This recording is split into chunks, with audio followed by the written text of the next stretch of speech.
Disclaimer. So now I have confessed that he is thine, and I myself am mortgaged to thy will. Myself I'll forfeit, so that other mine thou wilt restore to be my comfort still. But thou wilt not, nor he will not be free, for thou art covetous, and he is kind. He learned but surety like to write for me, under that bond that him his fist doth bind. The statue of thy beauty thou wilt take, thou usurer that puttest forth all to use, and sue a friend came debtor for my sake. So him I lose through my unkind abuse, him have I lost, thou hast both him and me. He pays the whole, and yet I am not free. I'll never say that I was false of heart, though absence seemed my flame to qualify. As easy might I from myself depart, as from my soul, which in thy breast doth lie. That is my home of love. If I have ranged, like him that travels I return again, just to the time, not with the time exchanged, so that myself bring water for my stain. Never believed, though in my nature reigned all frailties that besiege all kinds of blood, that it could so preposterously be stained, to leave for nothing all thy sum of good. For nothing this wide universe I call, save thou my rose, in it thou art my all. Unthrifty loveliness, why dost thou spend upon thyself thy beauty's legacy? Nature's bequest gives nothing, but doth lend, and being frank she lends to those are free. Then, beauteous miserly, why dost thou abuse the bounteous largesse given thee to give? Profitless usurer, why dost thou use so great a sum of sums, yet canst not live? For having traffic with thyself alone, thou of thyself thy sweet self dost deceive. Then how, when nature calls thee to be gone, what acceptable audit canst thou leave? Thy unused beauty must be tomed with thee, which used gives thee executor to be. Love is too young to know what conscience is, yet who knows not conscience is born of love? Then, gentle cheater, urge not my amiss, less guilty of my faults thy sweet self prove, for thou betraying me, I do betray. My nobler part to my gross body's treason, my soul doth tell my body that he may triumph in love. Flesh stays no farther reason, but rising at thy name doth point out thee, at his triumphant prize, proud of this pride. He is contented thy poor drudge to be, to stand in thy affairs, fall by thy side. No want of conscience holdeth that I call her love, for whose dear love I rise and fall. Shall I compare thee to a summer's day? Thou art more lovely and more temperate. Rough winds do shake the darling buds of May, and summer's lease hath all too short a date. Sometimes too hot the eye of heaven shines, and often his gold complexion dimmed, and every fair from fair sometimes declines, by chance, or nature's changing course untrimmed. But thy eternal summer shall not fade, nor lose possession of thou fair thou ost, nor shall death brag thou wanderest in his shade, when in eternal lines to time thou growst. So long as men can breathe or eyes can see, so long lives this, and this gives life to thee. That you were once unkind befriends me now, and for that sorrow which I then did feel, needs I must under my transgression bow, unless my nerves were brass or hammered steel. For if you were by my unkindness shaken, as I by yours, ye have passed a hell of time, and I, a tyrant, have no leisure taken to weigh how once I suffered in your crime.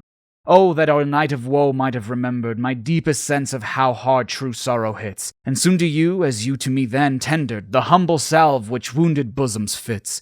But that your trespass now becomes a fee, mine ransom yours, and yours must ransom me. Alack, what poverty my muse brings forth, that having such a scope to show her pride, the argument all bear is of more worth than when it hath my added praise beside. Oh, blame me not if I no more can write. Look in your glass, and there appears a face that overgoes my blunt invention quite, dulling my lines and doing me disgrace, were it not sinful in striving to mend, to mar the subject that before was well. For to no other pass my verses tend than of your graces and your gifts to tell, and more, much more than in my verse can sit, your own glass shows you when you look in it. So oft have I invoked thee for my muse, and found such fair assistance in my verse, as every alien pen hath got my use, and under thee their poesy disperse. Thine eyes, that taught the dumb on high to sing, and heavy ignorance aloft to fly, have added feathers to the learned's wing, and given grace a double majesty. Yet be most proud of that which I compile, whose influence is thine and born of thee, in others' works thou dost but mend the style, and arts with thy sweet graces graced be, but thou art all my art, and dost advance as high as learning my rude ignorance.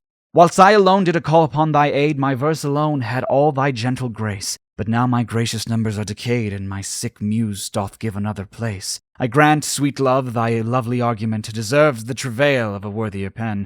Yet what of thee thy poet doth invent, he robs thee of, and pays it thee again. He lends thee virtue, and he stole that word from thy behaviour, beauty doth he give. And found it in thy cheek, he can afford no praise to thee, but what in thee doth live. Then thank him not for that which he doth say, since what he owes thee, thou thyself dost pay.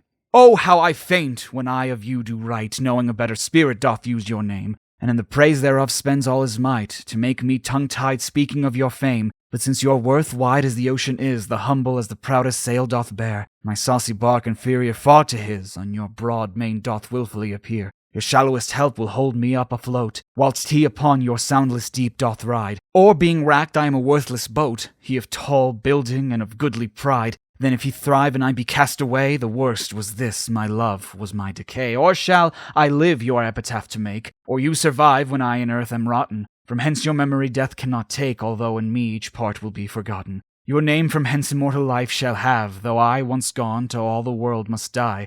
The earth can yield me but a common grave, when you entombed in men's eyes shall lie. Your monument shall be my gentle verse, which eyes not yet shall be, O read. And tongues to be your being shall rehearse, when all the breathers of this world are dead. You still shall live, such virtue hath my pen, were breath and most breaths even in the mouths of men. I grant thou wert not married to my muse, and therefore mayst, without a taint or look, the dedicated words which writers use of their fair subjects blessing every book. Thou art as fair in knowledge as in hue, finding thy worth a limit past my praise, and therefore art enforced to seek anew some fresher stamp of the time-bettering days, and do so love, yet when they have devised what strain touches rhetoric can lend, thou truly fair were truly sympathized, in true plain words by thy true-telling friend, and their gross painting might be better used, where cheeks need blood, in thee it is abused. I never saw that you did painting need, and therefore to your fair no painting set. I found, or thought I found, you did exceed the barren tender of a poet's debt, and therefore I have slept in your report, that you yourself being extant might show how far a modern quill doth come too short, speaking of worth, what worth in you doth grow. The silence for my sin you did impute, which shall be most my glory, being dumb, for I impair not beauty being mute, when others would give life and bring a tomb. There lives more life in one of your fair eyes than both your poets can in praise devise. Who is it that says most, which can say more, than this rich praise that you alone are you, and which can find immured in the store, which should example where your equal grew? Lean penury within that pen doth dwell, that to his subject lends not some small glory, but that he writes of you if he can tell that you are you, so dignifies his story. Let him but copy what in you is writ, not making worse what nature made so clear, and such a counterpart shall fame his wit, making his style admired everywhere. You to your beauteous blessings add a curse, being fond on praise which makes your praises worse. My tongue-tied muse in manners holds her still, while comments of your praise richly compiled reserve thy character with golden quill, and precious phrased by all the muses filed. I think good thoughts, whilst others write good words, and like unlettered clerks still cry amen to every hymn that able spirits affords, and polish formed of well-refined pens.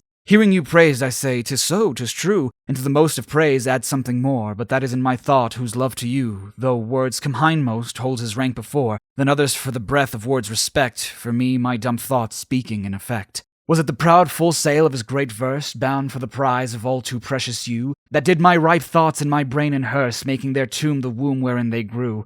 Was it his spirit, by spirits, taught to write, above a mortal pitch that struck me dead? No.